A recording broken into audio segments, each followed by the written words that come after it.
This is the time of year when we're always scrambling to find a nice gift to give, whether it's for a teacher, your hairdresser, or maybe a coworker. Giving something homemade is always welcomed.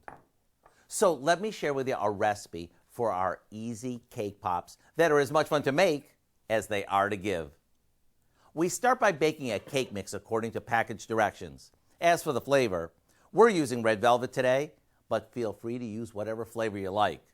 Once it cools, we crumble it and add a good amount of store-bought frosting. After mixing it until it comes together, we form it into 1 to 2 inch balls, or whatever shape you like. As you can see, I'm forming these into triangles since I'm making some Christmas tree pops.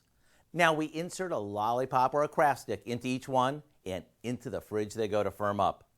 After coating them with some melted white or dark chocolate, we make them come to life with some decorating gel and our favorite candies. Maybe wrap each one in some cellophane for the perfect gift. The recipe for our Christmas cake pops is online now, just in time for gift giving. I'm Howard in the Mr. Food Test Kitchen, where today we found a holiday special way for you to say, "Ooh, it's so good."